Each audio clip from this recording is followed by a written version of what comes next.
Hi everyone, it's Ren here. I hope you're doing well. I think that today you're seeing like a side of my room that's slightly different than usual. A bit more life on my right hand side there. Anyway, today I've had this idea, which is, I don't know how you will react to it, but I decided that I was going to have a look at the descriptions of INFJs online to try to see whether, I consider that they fit me or not. And it would be kind of cool to see, or to hear from you guys whether you identify with them, well, more than I do or less than I do. So I'm intentionally selecting descriptions from websites that are not supposed to be the most accurate and are loaded with problems, but at the same time a lot of people would go to as their first kind of taster of the MBTI universe. So I've selected the one and only 16 personalities there, a website on which I've actually never ever scored INFJ, or perhaps once.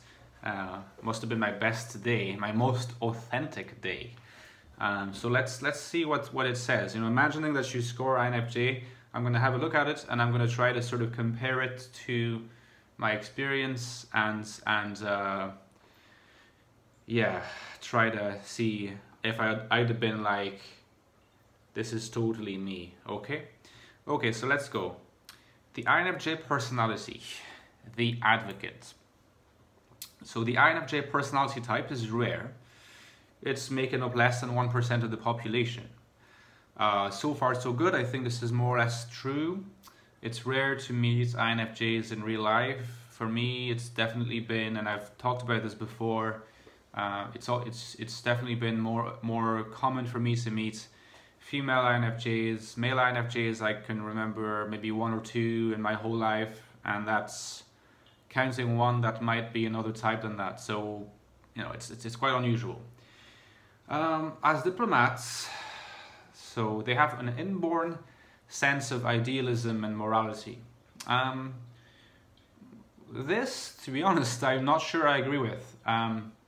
Inborn sense of idealism, yes, I guess, in the sense that, for me personally, I'm idealistic, and I think this comes from the association of NI and FE. But an inborn sense of morality, to me, this is actually kind of more geared towards, or more adapted to INFPs. Because when you think about it, an inborn sense of morality, it sort of corresponds to FI more than FE. Not that FE people just adopt their morality from outside themselves. It comes from themselves. Any person's sense of morality, if they're healthy people, is their own. But at the same time, it has to kind of, if it's an FE, if it's an extroverted feeling morality, it expresses itself at the personal level via interacting with the external environment. So I don't think that's true, and it's not true for me. This is the kind of thing that in the past would have made me feel like I could not be INFJ, and then there are more examples to come. So what sets them apart is the judging traits. INFJs are not idle dreamers, but people capable of taking concrete steps to realize their goals and make a lasting positive impact. That's true, I think, but honestly, that's not, that suggests that if you're P, you can't take concrete steps, or it's harder for you, and honestly, I'm not sure that's true. If you look at all the great INFP writers, they made a great impact, and they were capable of taking very concrete steps to realize their goals, and so I don't really see evidence that it's a J trait. Okay, so let's continue. INFJs tend to see helping others as their purpose in life. So for a long time I would have said that's definitely not true for me, but And again, I would have probably thought that this could not be, this showed that I could not be INFJ. I think that helping others is something that is more important to me than I'm willing to admit, because it makes me feel good, although it tends to come sometimes counter to my sense of self, I guess. But to say that it's my purpose in life, I would not say that. I would say that it's part of my purpose to have a philosophy and have even like a YouTube channel that helps people. It's an important part. It's not the driving purpose. It's not by itself. It not be enough for me, that's for sure. People with this personality type can be found engaging in rescue efforts and doing charity work, just like anyone. Their real passion is to get to the heart of the issue so that people need not be rescued at all. So this is an interesting perspective. It suggests the big picture thinking, if you get to the heart of the issue, so that's in the end, like the problem will not be repeating itself. So this is probably quite an accurate thing. I've been in the sector of like NGOs, charities for a long time, and I can assure you that the people that I've met there, there's been a slight over-representation of INFJs. Compared to 1%, they've been maybe 2% or 3%. But really, there are lots of different types. There's lots of ENTPs. Would you expect that? There's lots of ENTPs in the charities that I have been working for. There's like INTPs, there's ENFJs, there's ENFPs, everything, lots of sensors as well. So charity work, sure, but not specific to INFJs. Okay, so we continue. INFJs indeed share a unique combination of traits. Though soft-spoken, they have very strong opinions and will fight tirelessly for an idea that they believe in. I think this is relatively true. I think that in the INFJ there is an interesting contrast between how forceful they can be about their positions and how soft-spoken they tend to be. I think that's true. And it's not necessarily the case of everyone, Often T-types are a bit less soft-spoken. This is a generalization, but let's, speaking in terms of tendencies. But INFJs are soft-spoken most of the time and very, very strong in their opinions. They are decisive and strong-willed, but will rarely use that energy for personal gain.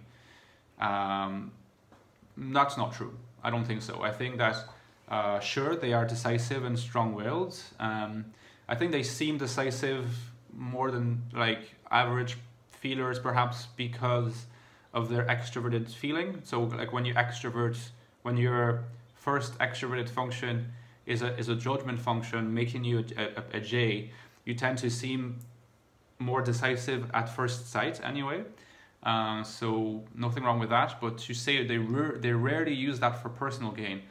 I'm not saying that's not true, I'm just saying neither more nor less than other types. INFJs will act with creativity, imagination, conviction, and sensitivity, not to create advantage, but to create balance. Fair enough, okay. Egalitarianism and karma are very attracted to them, and they tend to believe that nothing would help the world so much as using love and compassion to soften the hearts of tyrants.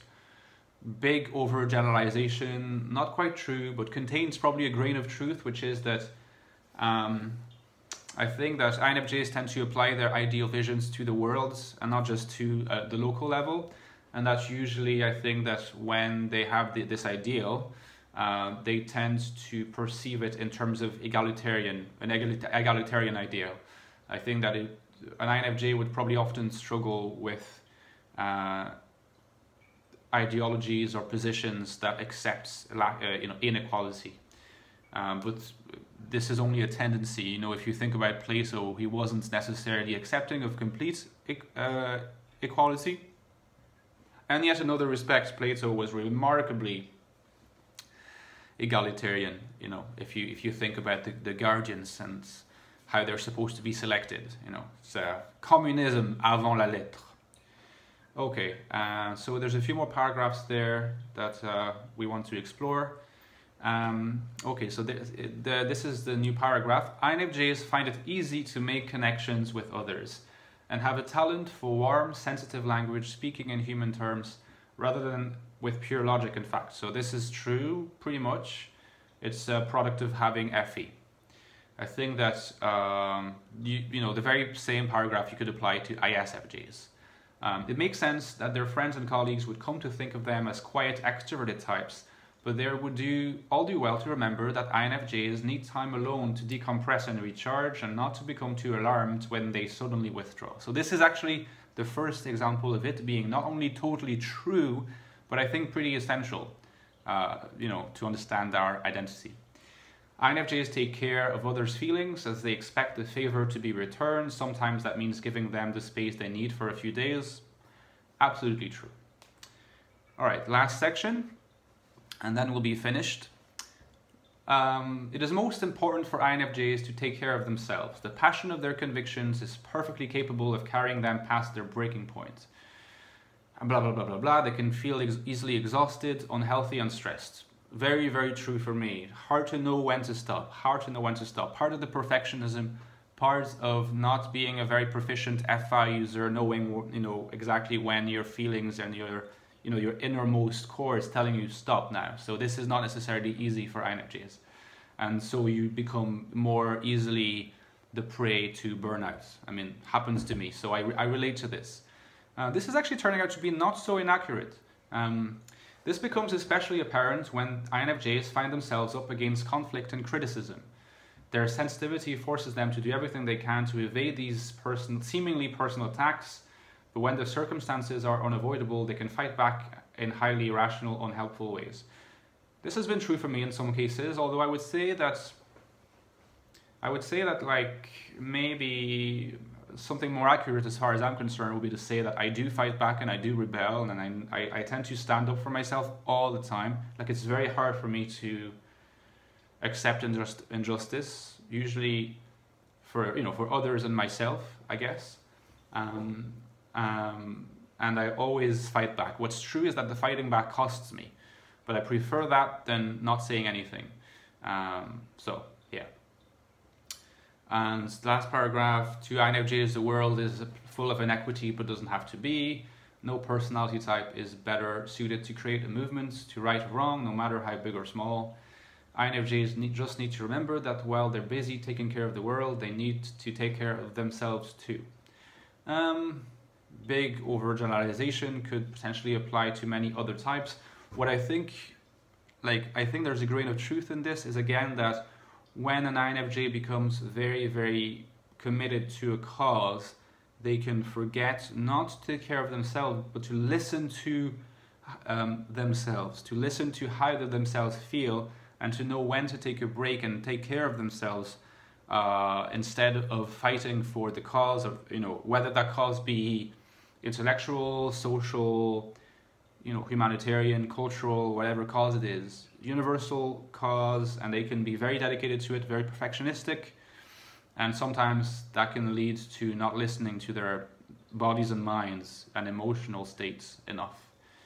And so there you go. That was the 16 personalities analysis, description of the INFJ type.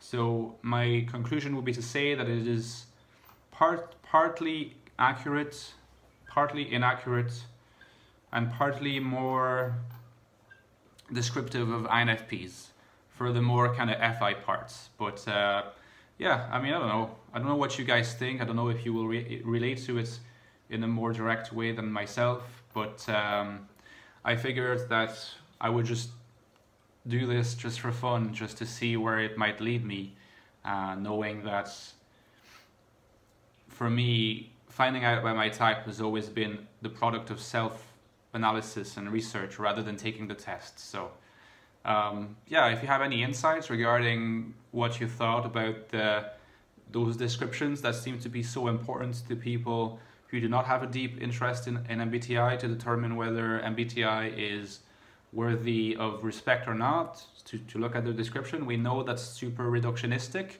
but just for the fun, I figured I would do that. So yeah, I hope you enjoy this, and I'll see you later, guys. Have a great day. Bye.